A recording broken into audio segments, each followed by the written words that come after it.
What's happening, fam? John here from AF Anime, back with another One Piece review, this time for chapter 1053, which is titled New Emperors. Now, the title is fairly fitting, as New Emperors does kind of fit into line with the most important information that we get from this chapter, but there are also very important things that go down aside from the reveal of the bounties in the New Emperors. But before we get into that and the chapter's contents, I'll talk about the cover page real quick. So for this week, we actually take a break from the cover story and go on to a color cover page, which is this one right here. It's a great looking color cover page, and it's supposed to represent and promote the upcoming One Piece adventure RPG, which is titled One Piece Odyssey. And I'll be honest with you guys, I've never been a big One Piece gamer. I don't think I've even ever played a One Piece game, and I definitely haven't purchased anything. I do see the appeal behind this one though, as apparently it's been very hyped up. After I looked it up and saw a trailer, I could probably say that I might actually even be interested in buying this game for myself. As I've said, this is a beautiful looking color cover page, and the two non-animal characters that we see aside from Luffy and Nami, honestly, I didn't do a whole lot of research into trying to understand who these characters are or where they came from, as I'm really just focused on doing the review right now. But from what I can tell, at least from observation, the female character, who is almost front and center, seems to be very similar to the design of Shaki, the lover or companion of Rayleigh. And then the white-haired male, which is in the background there, he kind of seems to share some similarities with King and the Lunarian race. However, after watching the trailer, there are some similarities and differences with those designs. For one, this character does not have any wings. Also, the character here who looks like Shaki, in the trailer, her eye color turns from blue to red. So maybe I'm just speculating a little bit too deep into these characters and their relevance to the One Piece story, if at all. So if you guys have any ideas or any knowledge about these two characters, let me know in the comments section down below. Now onward to chapter 1053 and the discussions around it. First, in this chapter, we see that Big News Morgan is once again going against the wishes of the Gorosei, who seem to want to keep some things covered up, like the picture of Joy Boy and also the name of Monkey D. Luffy. So first and foremost, regarding this whole situation, I have to say that I have a great appreciation for Big News Morgan and how he operates within the world of One Piece. And I'll share a little bit of information about myself to explain this. When I was a teenager, I actually wanted to get into investigative journalism. That's what I wanted to go to college for.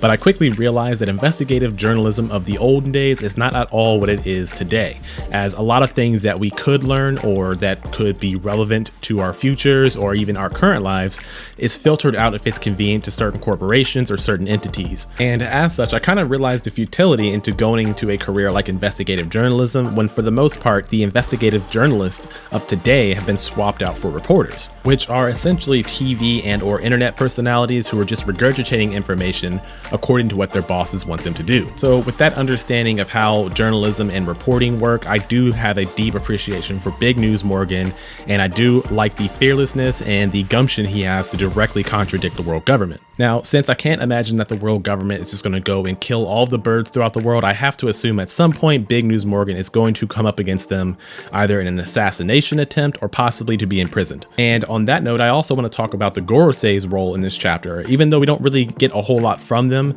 the small bits and pieces we do get actually get on my nerves a little bit, as it seems a little bit inconsistent with the story we know so far. For one, I know for a fact all the way back when Shanks and Mihawk met up to discuss Luffy's bounty poster, the initial D was already on there. So just about everyone who has seen Luffy's bounty poster knows that he is Monkey D. Luffy.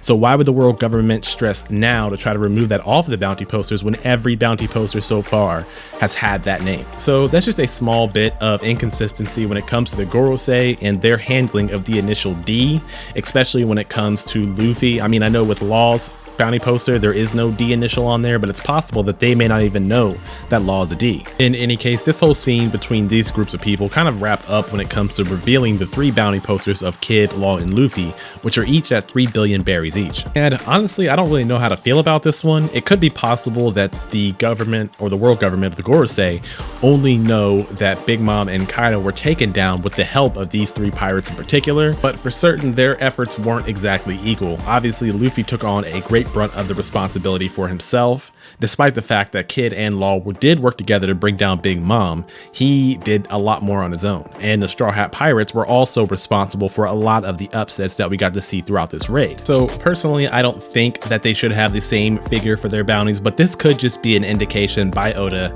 how important these three characters are going to be in terms of defying the world government and or their wishes going forward towards the end of the story. Moving along though, we do get some interesting and fun looking celebration and party panels, but we'll talk more about that later.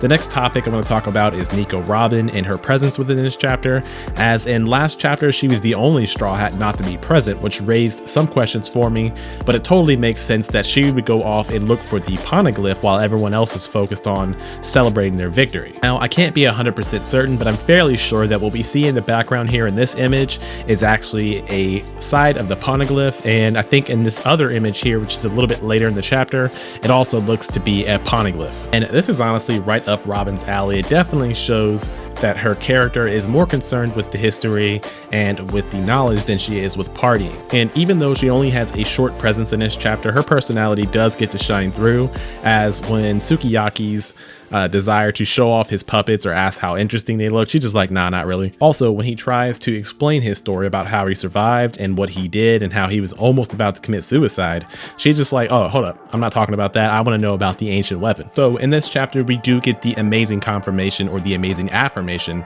that the ancient weapon Pluton is actually here on Wano. And some people might have an issue with that in terms of her not mentioning it before, but you guys got to remember that Luffy absolutely would not care about this ancient weapon. So this actually makes a whole lot of sense, as Robin does have a love for history and knowledge, and this is something that is indicative of her presence in Ohara and the things that she attempted to do while she was there.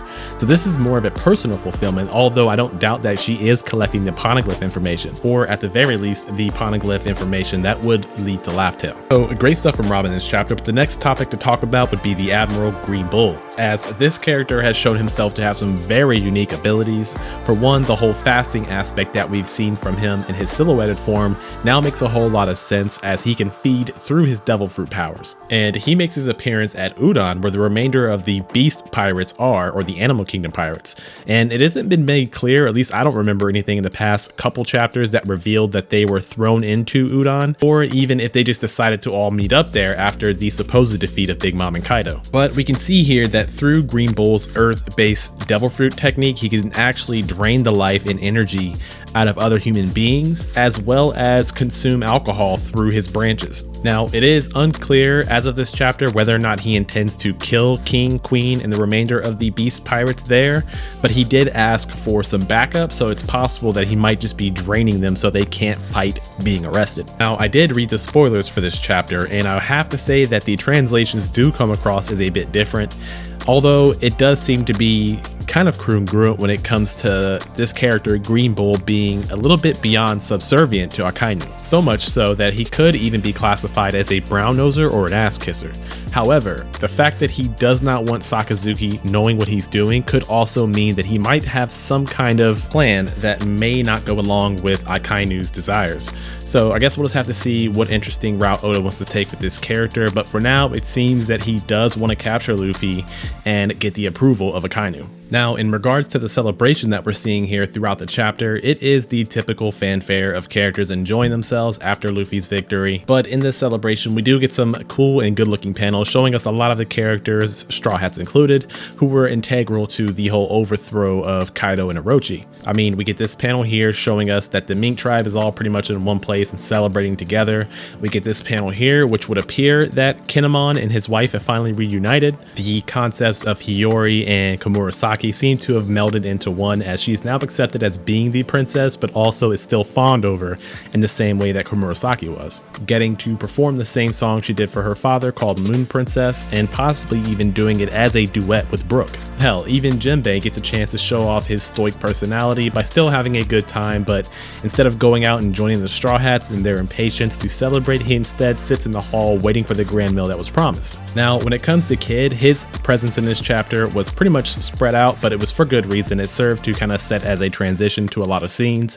First off, it shows that he impatiently takes off toward the flower capital, and this is because he wants to attack Luffy, and this this is only because he saw the information revealed for the new 4 Yonko. This information being that the new 4 Yonko are Buggy, Shanks, Luffy, and Blackbeard. Now, it's unclear whether or not these Yonko have been declared by Big News Morgan himself or if the world government has had a hand in this title change, but Kid's reaction is kind of understandable.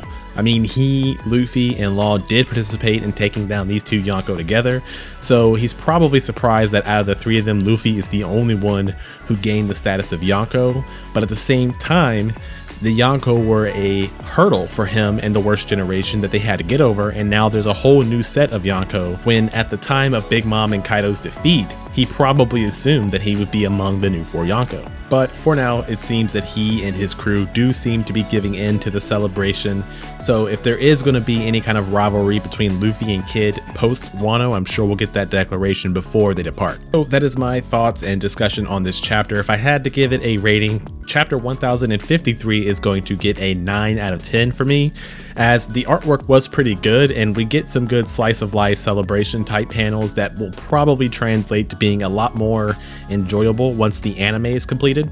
And artwork aside, the story and hype are also pretty good throughout this chapter. We get a good amount of information with the new bounties and the new Yonko. We get the situation between Green Bull and his impending interaction with the Straw Hats being hyped up for a chapter that we're not even going to see for another month and some change. So the only reason I gave it a 9 out of 10 is because there are some things that I would have done differently, like spent a little more time focusing on the suspense portion of these chapters where, you know, we get the suspense of Pluton, we get the suspense of Green Bull, and none of it is actually resolved. It's just kind of set there for a teaser for us to stay tuned for the next chapter. And the next chapter is over a month away, so we can't expect all of those questions to be immediately answered when we finally do get chapter 1054. But you guys, that is going to do it for this chapter review for 1053. I do have some more thoughts on the new set of Yonko, but I'll probably do a separate video addressing that, or at the very least addressing why I think Buggy as a Yonko actually works. But let me know your thoughts, speculations, and opinions on this chapter down below in the comments section. If you guys made it all the way through the video, thank you very much for tuning in. I will have more content out very shortly, so if you guys want to see it, please like, share, and subscribe. That would greatly help out the channel. In any case, guys, great chapter. My name is John with AFA, and I'll see you in the next one.